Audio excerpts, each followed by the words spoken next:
So to make your matching zip pouch that's going to sit on the inside of your bag, you're going to need the remaining piece of zip, your zip puller, the tab with the D-ring on it that we prepared in an earlier stage, any binding that you have left, your panel here for the zip pouch, which is panel F, I think, and then you've got your, just grab yourself a piece of scrap as well. Take a piece of scrap fabric and we're going to make tabs for the end of the zip. This will help it all turn around nicely because the zip's quite bouncy. If we don't put tabs at the end of the zip made out of fabric, when we sew that into the side seam of the pouch, it will look quite funny. So this is why we're going to do this little extra step here. So I'm going to make my interior pouch with the beigey coloured fabric, the tan coloured fabric on the outside. My zip's going to sit in the middle like this, and then just for a bit of fun I'm going to put the zip tab ends with the contrast showing because I think it will look nice. So as I make this it'll all become clear. So what I want to do is cut a little piece of fabric that's about 5 centimetres deep, and then width-wise it can be the same width as our zip tape.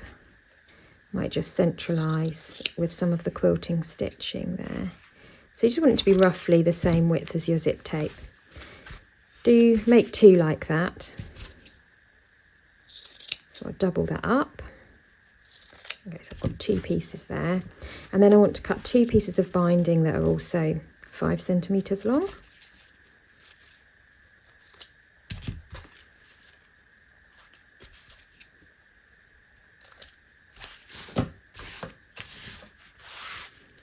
Take your binding and press it flat so that it's like a little piece of fabric rather than a piece of binding. So get rid of the creases for now. And now take your zip, you've got a nice blunt end there, a nice squared off end, and put your wodgy fabric right sides together with your zip. So in this instance I'm using the blue side this time as the right side just to create a contrast.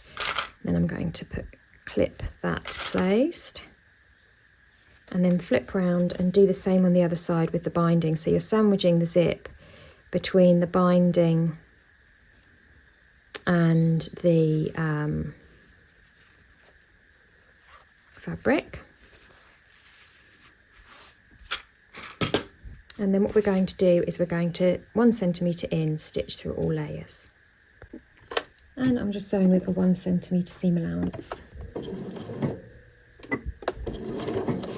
Regular straight stitch, back stitch at the beginning and end.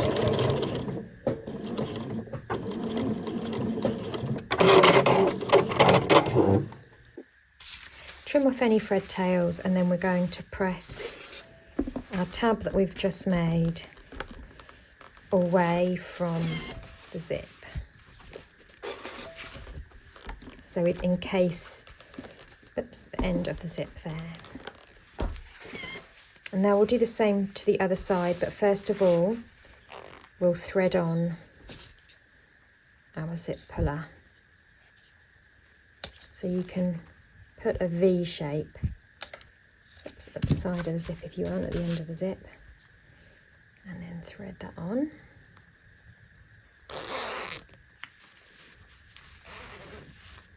Check that it works, lovely. Measure the zip once you've threaded on your puller, and you want to trim that down to 19 centimetres.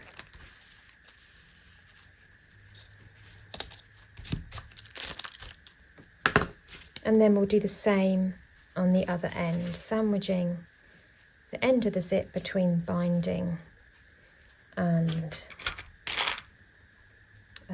wood fabric, quilted fabric.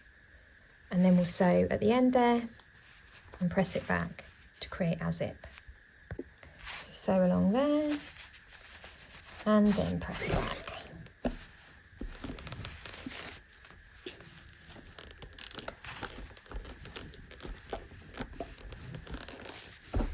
And that's your zip created. We'll now attach our zip to our panel, so find the halfway point of your newly made zip by just folding it in half and make a mark or something like this, and then find the halfway point of our panel as well.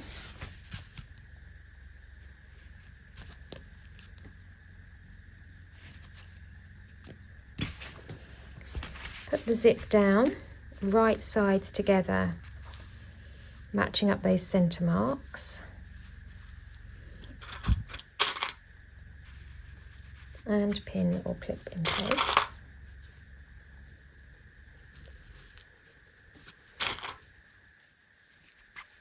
And then with our zipper foot, we're going to sew along the edge there. Don't worry if the little bits that you've just made hang off the end slightly, that's fine.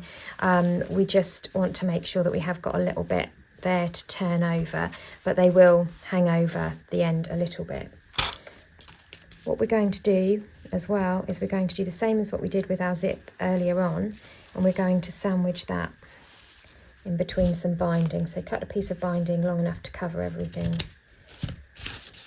and then we'll just sandwich that zip with the binding.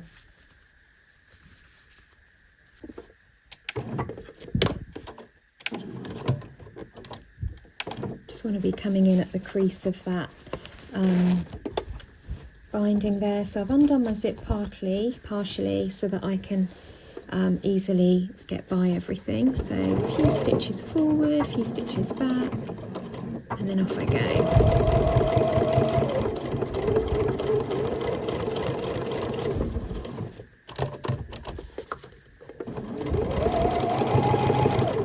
Before I get to the zip puller, I'll just wiggle it back up and out of the way so that I can carry on.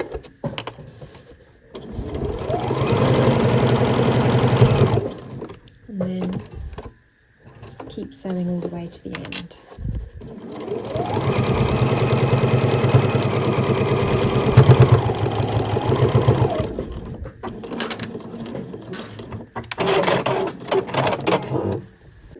So there's my seam I've just sewn there. I'm just going to press that back and then turn over and then press again on the wrong side, on the inside of my purse.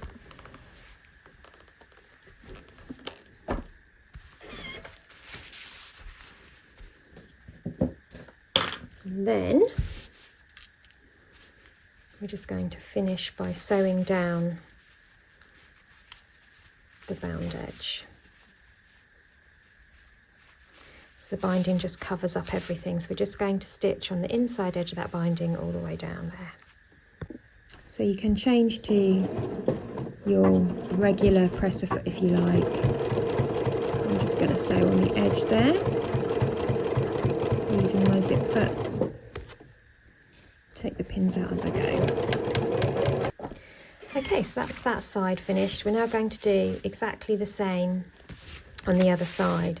So take your panel, turn it upside down and fold up so that the zip meets the raw edge up at the top there.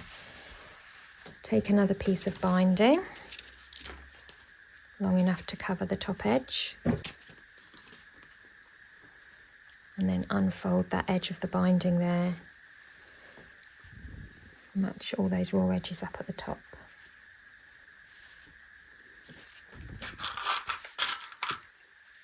Pin or clip in place. Make sure that everything is just sitting how it naturally wants to sit, so you're not kind of having to, twist it or pull at any of the fabric. It should just fold in half nicely.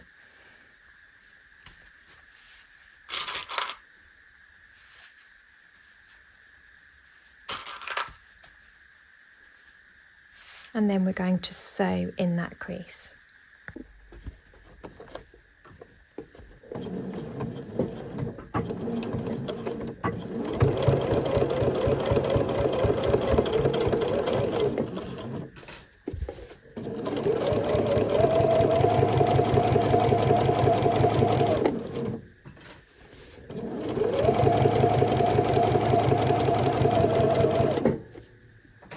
Okay, like can feel I've got my puller here. So my needle is down, I lift the foot, move that zip puller out of the way, keep everything lined up, and then I can sew to the end.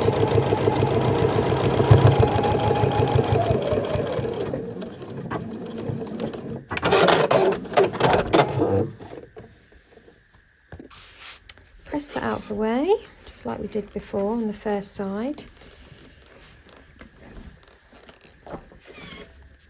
And then squash your bag down flat so you can give it a good press.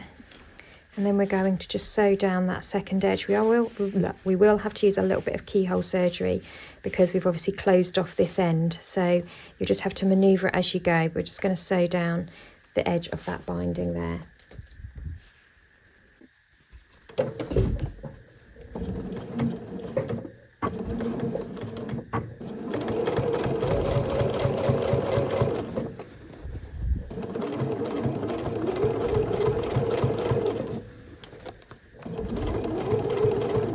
So I've just turned it through to right sides out, and then I'm sewing on the inside and moving my fabric along as I go. It's not too long, so you can get away with it.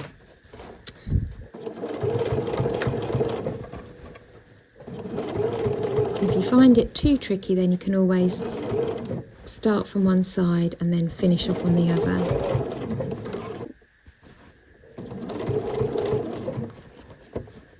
And then just come all the way to the end. So squash your bag down so that the zip is sitting just offset from the top. So I like this to be, well, it's 3 centimetres, you've got 3 centimetres of fabric above, and then you've got your lovely stitch line and your zip sort of sitting in the middle, which looks nice. And then you've got your kind of tab bits hanging off the end there. So we can now just trim everything down so it's all sitting flush. Take off any thread tails that you might see. Lovely. Take your D-ring that you prepared earlier, and you want this to sort of sit at the top, just in here, or when it's finished at the opposite side from the zip, I think looks best. So what we want to do is we want to just place that raw edges to the top of your bag, and we will just stitch that in place about there, let's say. So I'm just letting it hang off by 1 centimetre, and then I'm going to just stitch it to the side of the fabric, so when in a minute we turn the bag through, it will poke out like this.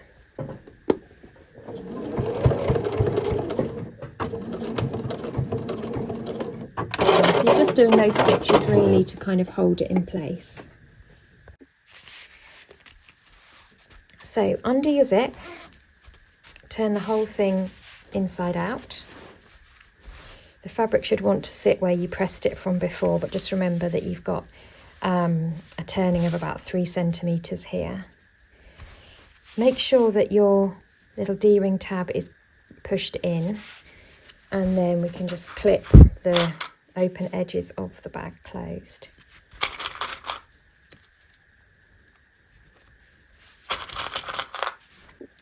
Take a piece of binding long enough to cover your side seam there with a good bit of extra to either side. Open that up and just pin or clip all those layers together. And do that on both sides. And then we're going to simultaneously sew the binding and the seam in the crease there.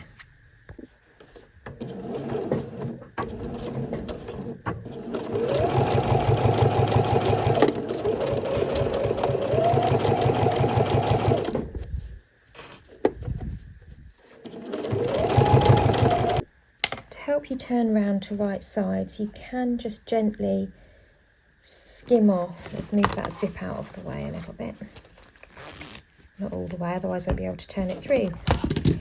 Just skim off a teeny little shard just to help. You can use scissors as well if you like. Just find that helps turn it through to right sides. Then fold and press back your binding. And then make the ends neat by just folding them in.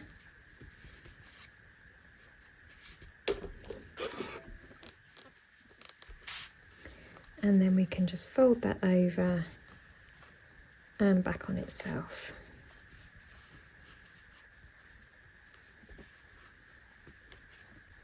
So once you've pressed and folded that under, then we're just going to stitch the binding down to finish.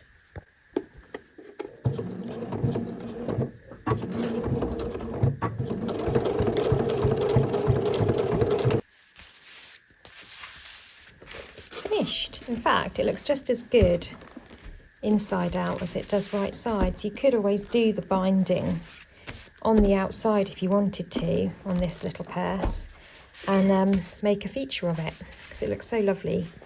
I just love how these colours all look together. So turn that through, folding out the corners, and then just push out each corner as you go.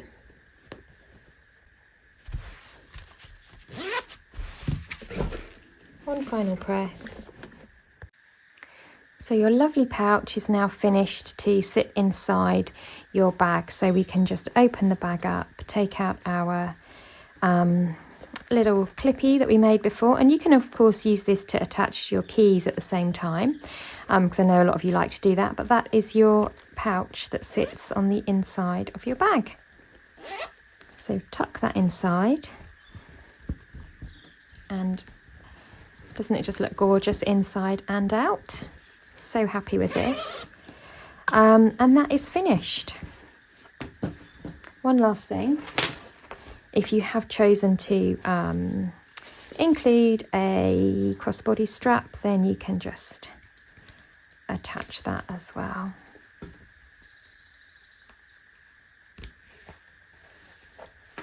And we're all done.